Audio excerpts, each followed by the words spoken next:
Oke, baik. Bismillahirrahmanirrahim. Assalamualaikum warahmatullahi wabarakatuh. Kita lanjutkan pertemuan kita di matematika ekonomi. Sekarang kita masuk ke turunan fungsi. Yang awalnya kita harus mengetahui dulu kaidah-kaidah dari turunan fungsi ini. Kita mulai dari turunan fungsi yang konstanta, yaitu Y sama dengan fungsi X sama dengan K. Konstanta ini bilangan bulat positif ataupun negatif ya. Konstanta yang tidak memiliki variabel apapun. Oke, maka turunannya adalah turunan itu bisa juga dengan kalau tidak ada fungsi X berarti dy dx.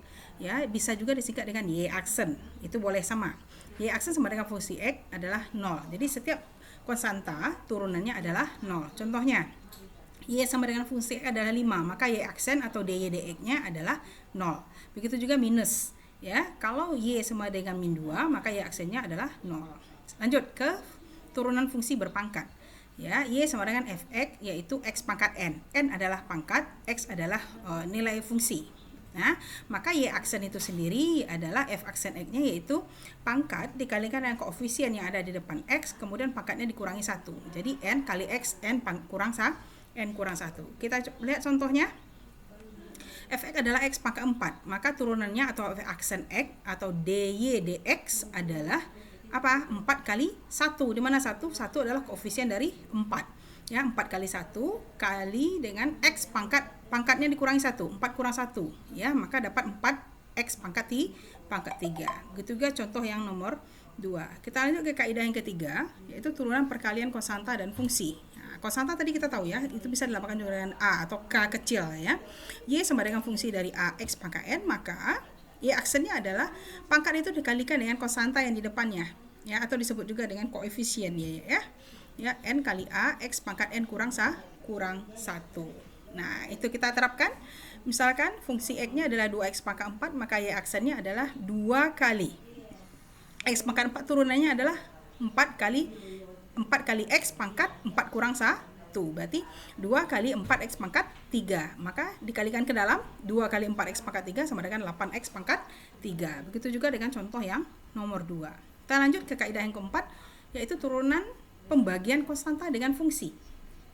Ya, Y sama dengan fungsi X adalah K per V. V ini adalah disebut juga dalam lambang fungsi ya, fungsi V. Ya, maka Y aksennya adalah min K dV dx per V kuadrat. Ya, nah, contoh. Ini 5 per X pangkat 4. Ya, 5 per X pangkat 4. Maka Y aksennya adalah sini. 5 itu konstanta, ini min 5 ya, min 5 kali dV dx ya. dV dx. Mana itu dV dx? Nah, V-nya mana tadi? X pangkat 4. Turunnya adalah 4 kali 4 kurang 1 bagi dengan V kuadrat. Berarti X pangkat 4 dikuadratkan. Artinya pembilangnya menjadi min 5x pangkat 3 bagi dengan x pangkat 8 ya, V kuadrat tadi ya. X pangkat 4 dikuadratkan, 4 kali 2 8, berarti x pangkat 8. Dapat min 20 per x pangkat 5. Ini ya, min 5x pangkat 3 x pangkat 8 ya. Min 20 bagi dengan x pangkat 5. Oke, kita lanjut ya ke kaidah yang kelima, yaitu turunan penjumlahan atau pengurangan fungsi. Nah, fungsinya bisa kita pecah menjadi fungsi U dan fungsi V ya.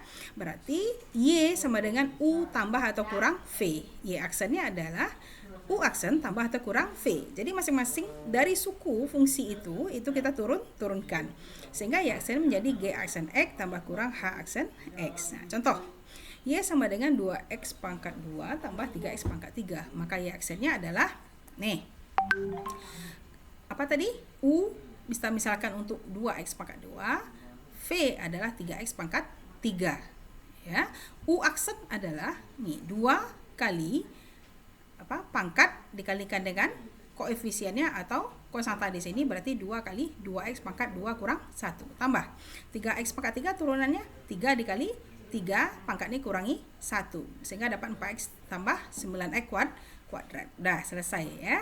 Nah, sampai di situ saja. Kemudian juga turunan untuk perkalian fungsi. Nah, kita perlu dia ada rumusannya ya. Kalau dia bentuk perkalian Y sama dengan U kali V, ingat U adalah fungsi, V juga adalah fungsi. Maka HX kali Gx itu adalah Y aksennya sama dengan U V aksen tambah U aksen V. Artinya fungsi U itu dikalikan dengan turunan V ditambah dengan fungsi turunan U dikali dengan V. Ya, nah, jadi ini bentuk penulisannya seperti ini. Y aksen sama dengan Hx tambah G aksen X tambah H aksen X tambah G kali Gx. Nah, misalkan U dan V kita adalah ini. U kita 2x pangkat 3, V kita x pangkat 2. Nah, berarti U kali V kan? Ya, maka U kali V ya. Kita masukkan ke rumusnya U V aksen tambah U aksen V. Nah, kita pecah dulu ya. Ini U kita mana tadi? 2x pangkat 3. Maka U aksennya adalah pangkat dikalikan koefisien 3 kali 2 6, pangkat kurang 1 maka pangkat 2. Ini kalau x pangkat 2 turunnya adalah 2x ya. Maka kita masukkan ke dalam bentuk umumnya tadi. Apa tadi? Y aksen sama dengan U kali V aksen tambah U aksen V. Tinggal kita ambil U, mana fungsi U? 2x pangkat 3 taruh di sini. U aksen V aksen mana? 2x taruh di sini. Tambah U aksen mana? U aksen 6x pangkat 2. Kemudian V, fungsi V mana tadi? Ini x pangkat 2. Udah seperti ini baru kita selesaikan. Ya, ini dipisahkan oleh tanda tambah karena ini bentuk umumnya seperti ini. 2x pangkat 3 kali 2x adalah 4x pangkat 4 ya. Ini pangkat dijumlah. Kalau perkalian itu koefisien dan dikalikan koefisiennya, pangkatnya dijumlah. Ini 6x pangkat 2 kali x pangkat 2 berarti 6 kali x pangkat 4. Nah, jadi sekarang tinggal lagi 4x pangkat 4 tambah 6x pangkat 4. Kalau dijumlah dengan kurang, pangkatnya harus sama, baru koefisiennya bisa dijumlahkan. Ini pangkat kita udah sama, berarti koefisien bisa jumlahkan. 6 tambah 4 bisa 10x pangkat 4. Ya. Begitu ya, kalau untuk perkalian. Nah, kalau untuk pembagian, ya kita bentuk umumnya saja yang penting ya. Bentuk umumnya kalau untuk perbagian kita fungsi per fungsi berarti U per V ya, U per V.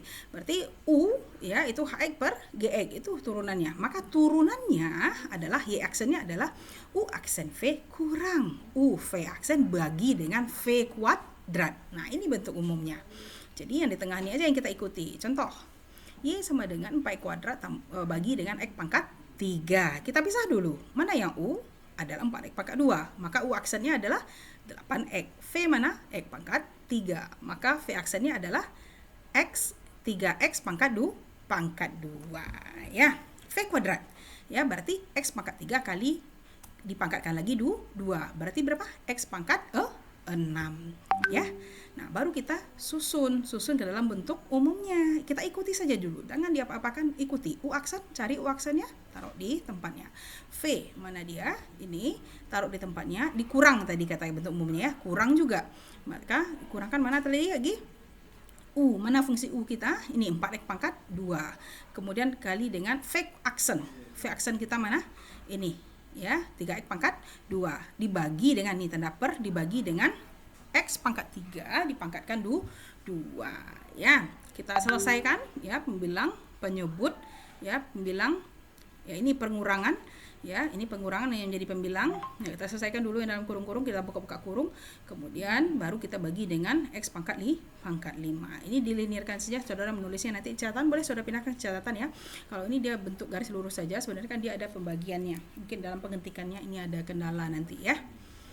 Oke, nah itu yang utama ya. Nah, sekarang untuk turunan fungsi komposit. Nah, jika Y sama dengan fungsi U di mana U adalah sama dengan Dx juga, atau biasanya ditulis dengan Y sama dengan fungsi Gx ya, sama dengan Hx, maka berlaku hukum Y sama dengan fungsi U sama dengan Fgx sama dengan H aksen X sama dengan F aksen U kali G aksen X. Nah, contoh.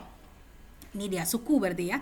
4x pangkat 3 tambah 5 dipangkatkan lagi 2 ya. Apa tadi? Ya kita tetap misalkan U dengan ya misalkan dengan U dan G-nya itu. Misalkan U-nya adalah 4. Yang di dalam ini ya 4x pangkat 3 tambah 5 ya. Kemudian Y-nya sama dengan ya, berarti Y kita adalah U pangkat 2. Ini kita misalkan dengan U tadi kan. Nah, ya U pangkat 2, maka U aksen sama dengan 12x ini dx-nya dulu ya, 12x pangkat 2 dan y aksennya adalah 2u. Jadi tinggal masukkan saja lagi. H aksennya sama dengan 2u kali 12x pangkat 2 ya. Nah, 2 2, U-nya mana? Tinggal pindahkan. U tadi, nah kita misalkan U tadi 4 pangkat 3 tambah 5 ya. Kita pindahkan ke sini berarti 2 kali U kali dengan 12 pangkat 2. Nah, kalau sudah seperti ini baru kita buka kurung ya. Buka kurung.